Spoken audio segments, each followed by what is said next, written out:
ask myself questions like, what do I want in life? And I ask, would I rather have, the lifestyle that I see around me, whether it's a high-paying job, that when I actually think about it, I'm capable of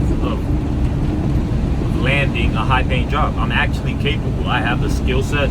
If I prepare myself for 6 months, I would say about 6 months, I can literally position myself to make double, if not triple, the income that I make now.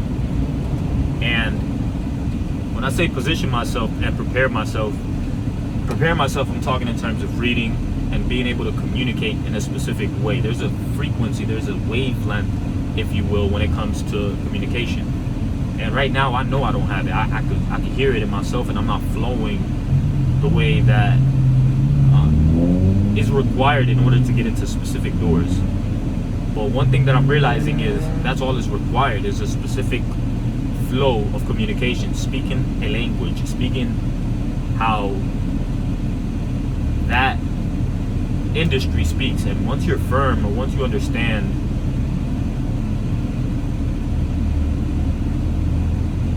how to communicate enough to get you in the door, the rest is simple. The rest is about immersing yourself in that environment or connecting with the people within that space. You're going to automatically pick up on it. One of my biggest things that I've been working on, and I have to work on, is connecting more with people. I had somebody in the truck recently, and I actually thought about like networking. I could have actually connected, like, yo, shoot me a text, keep in contact, you just never know. But I didn't, you know what I'm saying? And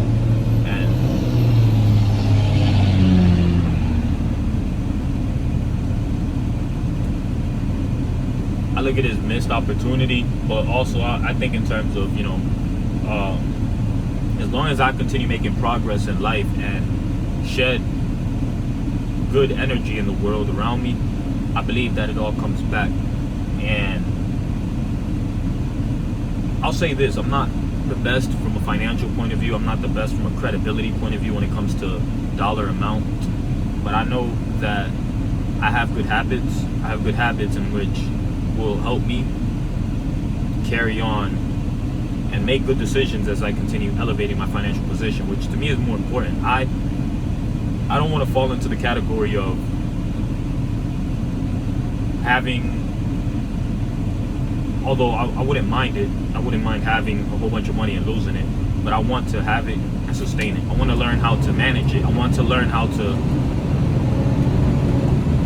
to efficiently walk within that space. I want to have money and keep it. I want to enjoy it, and I want to spend it smart. I remember a wise man said, he said, I don't remember exactly how he worded it, but he said, a fool will depart from his money quickly, or something like that. Like, a fool will quickly depart from his money, something like that. And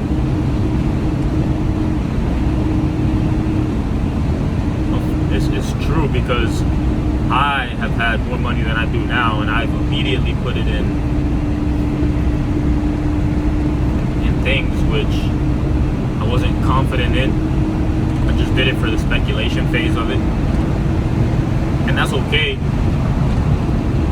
But it's also important to put money in stuff that you believe in, and also stuff that you do. Put money in yourself, right? So put money in yourself. So that's why I'm going to buy this book. It's a great book that I've listened to it, and I told myself I wasn't going to hit the 60th title on Amazon, but again, I paid for the monthly subscription on accident I didn't cancel my subscription. So because of that, I had a credit, and I just decided to go ahead and buy that book. But it was so good, that I'm going to actually buy a physical copy, and I'm going to start building my list. I'm going to start building my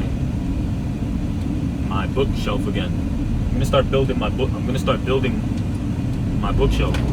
And something that I've done recently as well is I've been taking some of the advice that I learned from this book. And And one of them is to be okay with sitting in silence and being bored.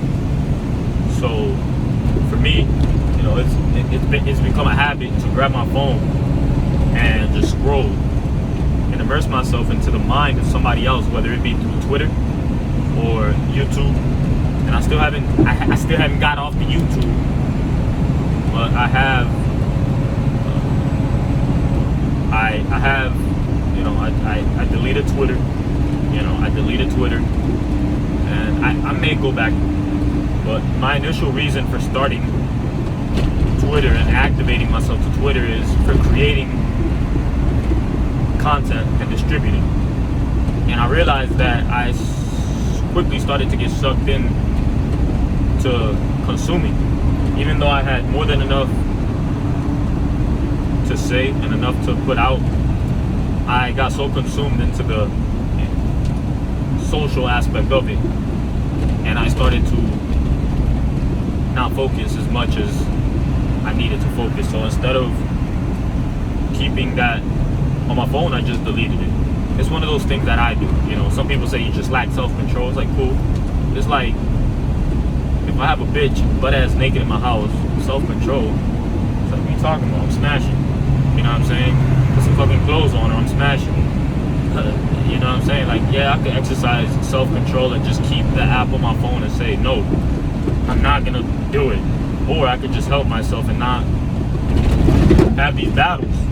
Just fucking not keep it in front of me and make it a little easier for myself to not engage in that activity. It's actually a very effective tool that I've used for deleting people out of my life. Like, I've had a weakness with bitches in the past, and that weakness is, you know, if I have her, like, if I cut a bitch off, I just delete the number. You know, I try not to. I'm pretty confident that if I say, yo, I'm not gonna reach out to this bitch, I'm not. But just for preventative maintenance sake, my excuse is just in case I pocket dial that bitch, I just delete the number. I don't want to deal with it. I just delete the number, because it just, you know, it's one of those things where it's out of mind, you know, out of sight, out of mind. It's one of those things where it's out of sight, out of mind. When I have a negative conversation on my text thread, I just delete it. I just immediately delete it. I don't want to ever have it in front of me. I don't want to dwell on it. And one of the ways that I would fall in that would be if I kept it in front of me. So, you know, a little hack that I found to be helpful, I just delete shit. And I'm okay with deleting shit. I'm okay with deleting people and deleting shit because of how I grew up. You know, I didn't really grow up in one neighborhood all my life. I've been in different places, which, as I look back, you know, sometimes, man, a BMW, clean ass BMW, I think that's not an M3, a fucking E46, I think. I'm a little foolish with E46. I'm gonna say E46, but every time I see those now, M3. Every time I see those, they could be wanting to drift. There was one video that I saw. Bruh, that shit made me want that fucking car. It literally, man, that was the best fucking video I've ever seen. The height, the realness around that video made me literally want that fucking car.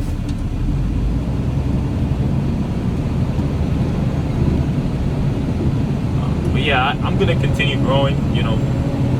I gotta do a better job with putting positive stuff in my mind.